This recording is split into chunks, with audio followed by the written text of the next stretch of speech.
বিজেপিৰ সৈতে মিত্ৰতাৰ দুৱাৰ বন্ধ হ'ল অগপৰ এইবাৰ দুৱাৰ খুলিলে কংগ্ৰেছে অগপ কংগ্ৰেছৰ হ'ব মিত্ৰতা এই প্ৰস্তাৱ প্ৰাক্তন মুখ্যমন্ত্ৰী তৰুণ গগৈৰ এফালে দুৱাৰ মাৰিলেও আনফালে মিত্ৰতাৰ দুৱাৰ খোলা আছে অগপৰ বাবে নাগৰিকত্ব সংশোধনী বিধেয়কক লৈ দৃঢ়মনা অগপই মিত্ৰতা সেট কৰি মন্ত্ৰিত্ব ত্যাগ কৰাৰ পাছত দলটোৰ বাবে আহিছে মিত্ৰতাৰ নতুন ৰাজনৈতিক সমীকৰণ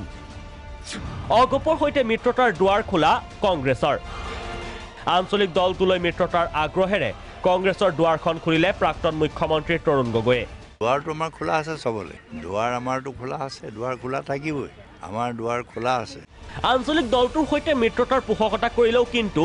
আজমলৰ বাবে দুৱাৰ বন্ধ কংগ্ৰেছৰ এআই ডিউফৰ কাৰণে আকৌ দুৱাৰখন খোলা নাই দেই সেইটো ঠিক সেইখনৰ কাৰণে দুৱাৰখন বন্ধ যদিও মোৰ দুৱাৰ খোলা এফালে কিন্তু দুৱাৰখন বন্ধ আছে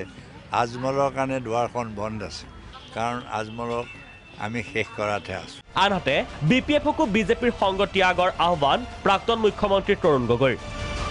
গগৈৰ মতে বিপিএফে বিতৰ্কিত বিধেয়কৰ বিৰোধিতা নকৰিলে অসমৰ প্ৰতি অন্যায় কৰা হ'ব দলটোৱে মই বিপিএফকো কৈছো অসমৰ স্বাৰ্থত আজি তেওঁলোকো বিজেপি দলক তেওঁলোকে আজি সংগ এৰি দিয়াটো উচিত যদি সংগ এৰি নিদিয়ে আমি ভাবিম যে তেওঁলোকে অসমৰ স্বাৰ্থত আজি স্বাৰ্থৰ কাৰণে তেওঁলোকে নিজৰ স্বাৰ্থৰ কাৰণে আৰু অসমৰ স্বাৰ্থৰ কাৰণে বলি দিবলৈ তেওঁলোকে কুণ্ঠাবোধ কৰে